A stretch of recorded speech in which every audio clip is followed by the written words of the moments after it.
Welcome to Mindful Mastery, the top spot for personal development and skill enhancement. In today's episode, we are diving into part 8 of the seminar featuring Brian Tracy. Let's get started. Session 8, The Worry Buster. One of the great aims of life is to achieve your own peace of mind. And the reason why so few people have peace of mind is because they don't set it as an important enough goal. And if they do, they don't take the time to understand what stands between them and peace of mind. Now, we talked earlier about one of the major obstacles, or major pairs of obstacles, are negative habit patterns. The fear of failure, the fear of rejection. Those rob us of an enormous amount of peace of mind. We also talked about feelings of guilt, feelings of inadequacy, feelings of worthlessness, feelings of undeservingness, and so on. They also rob us of peace of mind. And I want to talk in this session about the last, if you like, key to this discussion on negative emotions, what we call negative imagination.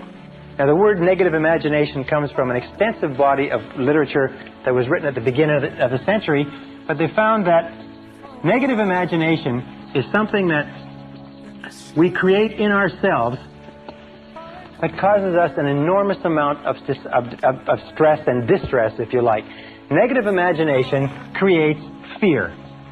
And one of the best definitions of fear that I've seen lately is what is called fantasized.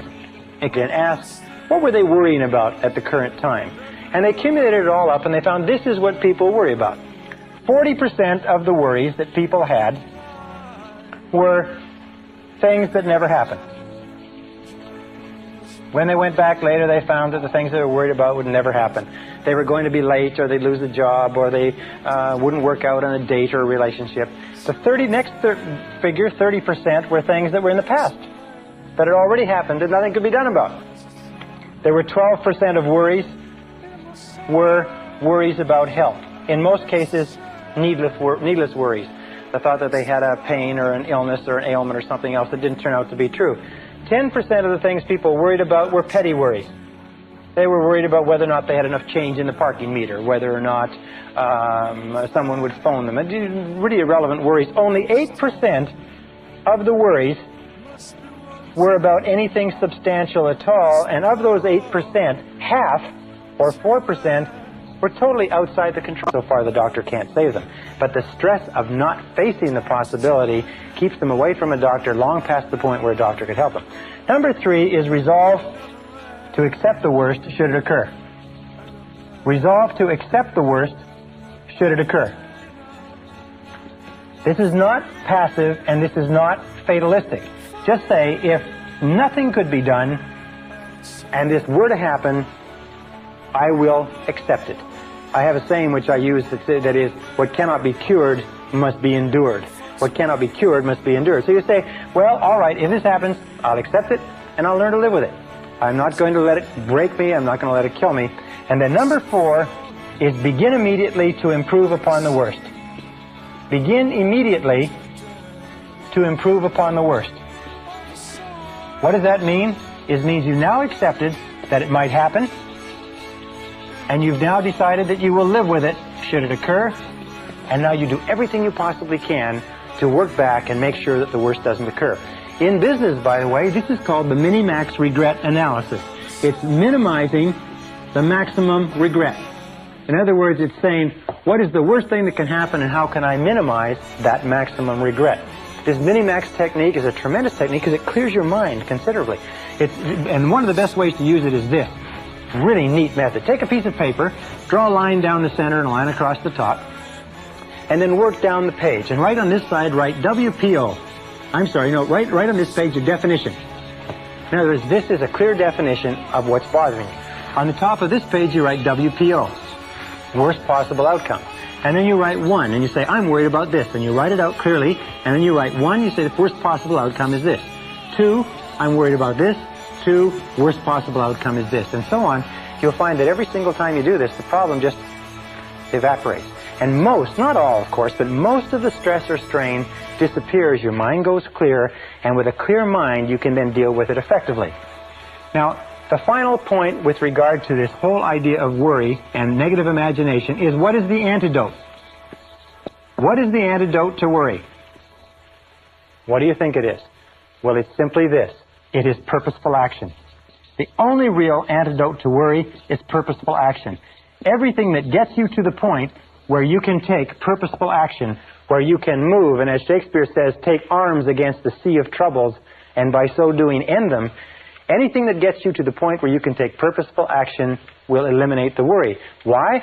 Because of what we call the law of substitution. You cannot be working on a problem or a situation and thinking and acting purposefully to resolve it and still worry about it simultaneously. Worry almost always comes when you have too much time on your hands. Worry is a form of negative goal setting. Remember we talked about the law of concentration? It says whatever you dwell upon grows. Well, whenever you have a worry situation, what do you find yourself doing? What you find yourself doing is thinking about, talking about, dwelling upon, vividly imagining exactly what you don't want. By the law of expectations, is whatever you expect will come into your life. That which I greatly feared has come upon me, is what it says in the book of Job. Or the law of attraction says, you will attract into your life the people and circumstances in harmony with your dominant thoughts. The reason why we're taking a whole module to talk about worry is this, is that there are some people who don't worry about anything. This method, by the way, of determining the worst possible outcomes, the worry buster, is also a tremendous method for decision making. When you go into any situation where you have to make a decision one way or another, the first question you should sit and ask, once you've analyzed it, is what's the worst thing that can happen? I remember the great J. Paul Getty, who at one time was one of the richest men in the world, said that this method of determining the worst possible downside was used by him as a decision-making method into every business deal he went to. What he went into, what he would do is he would say, no, what's the worst thing that can happen? And then he would make sure that the worst didn't happen. So make the decision right now that you're going to eliminate worry, fantasized experiences appearing real, that you're going to accept the worst possible outcome should it occur, and now get busy, do everything humanly possible to take constructive action to eliminate the worry situation and do away with it. That's the key to eliminating the final of the worst of our negative emotions.